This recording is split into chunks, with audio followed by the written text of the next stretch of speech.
Hi guys, got a neat little fix for you. I'm an electrician by trade, so I just worked this one out for myself.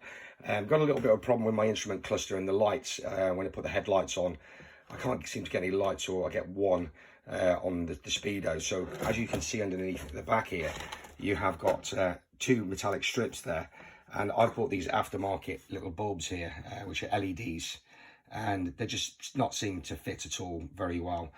The old ones are there as well, very dim, and so don't want to use those. So I found a little fix with regards to this metallic strip on the back, and also lighting up my instrument cluster. Now if you have a look on the black part of your instrument cluster, which is there is along here, there's a green strip that sits along the top of there. Just pull that off, and then what I'm going to do is, if you see this old strip of LED lighting that I've got here, it's come off a strip that I put in the house somewhere, and it's just a bit left over, and it's normally got a plug on the end of there. So what I've done is I've taken I've taken the plug off, and obviously that is your earth, so that goes to one of the strips, which happens to be the bottom strip, which is this one here. Oops, sorry, it seems to be that one there, the bottom strip. That's the earth for what we're looking for. You can see a little bit of spot of solder on there. So that's the earth one, which is the one close to the cluster. And then what I'm going to do then is, with this black piece here, where the light normally shines down and then it shines through, and it focuses it out onto the cluster, what I'm going to do is I'm going to get this old bit of LED strip that I've got there. I'm going to get the black. The black goes onto the earth strip that I've just showed you on the cluster, and I'm going to connect all three of those together, the red, the green and the blue, and I'm going to solder that one onto the earth, and I'm going to solder that one onto the other one, which is the top one, and then I'm going to drill a couple of holes through here, and I've got some cable ties to go through there, and another hole on the end there, so I can get a cable tie there.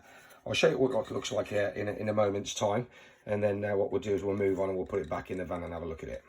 So as you can see there now, what I've done is I've just put a little bit of a cable tie on the end there where the cables are coming off. I've run it along the back of the cluster there, and you can see the old glue from where I used it somewhere before, but it still works fine. So you can see those. Let me just move. Sorry about the camera. You can see the gaps down there. So obviously the bulb's going to have to run across those gaps there. So we get it to run across the top of there, and then what I'm going to do is I'm just going to, because I've got a cable tie on the end there keeping that secure, I'm just going to ring a short piece of gaffer tape on there, making sure that the bulbs actually come through here, as you can see. I'm going to just pop that on now, and then I'll just show you a quick video of that.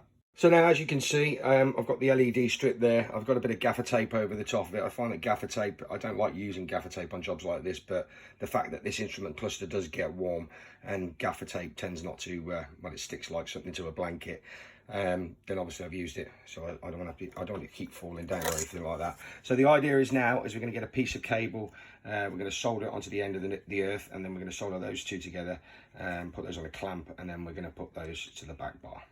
Moving on with this, just giving it a little bit of a thought there.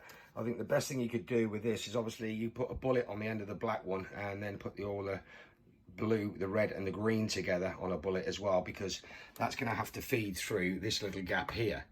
Okay, you're going to need to feed it through this gap, and then what we're going to do is we're going to put an extension on there with a bullet and a cable, and the same with the power to it as well. We're going to put the connector on there, as you can see, so that we can solder it on, because sooner or later you're going to need to get your dash clocks out again, and you don't want this wired to the back, because it'll all be one unit and it'll be a real pain for you. So it'd be easier if you've got just two bullets on there, so that you know that you can disconnect them at any time. So as I was saying, where this cable is going to go through, what you're going to need to do now is you're going to need to get yourself a pair of cutters. Get the cutters in just here, and you need to cut there, and you're going to need to cut there in order to make yourself a little bit of space in order to get your cable through. So as you can see now, that what I've done is I've just made a little bit of a cut there, so you can see what's going on. Let's just go around there again, and you can see what I've done is I've cut the top, the bottom, and then I've moved my way down from the top and the bottom. They use a pair of long-nosed pliers, and just give me a little bit of a wiggle to just take a little bit out. That should fit in nicely now. So as you can see now, we've soldered that onto the bottom bar, and we've also soldered that onto the top bar there, black on the bottom bar of the cluster, so you can see what's going on. and then the red on the top bar there. Got the bullet connectors there as well. I'm going to just tape those up, stick it in the van, and let's see if it all works. So as you can see now, even in the daylight when we turn it on, I mean, it is absolutely daylight out there, the sun's shining. When we turn it on even in the daylight, you will actually see we've got some decent lighting now all the way across, and it still dims as well. If you want it to dim, you can dim it, but there's plenty of light there now. Excuse the bubbles in my clock, I need to sort that out. But yeah, it's dimming nicely, it's all lit up nicely. Nice easy fix for you without having to use aftermarket bulbs, LEDs that just don't fit. Let's try an old piece of LED.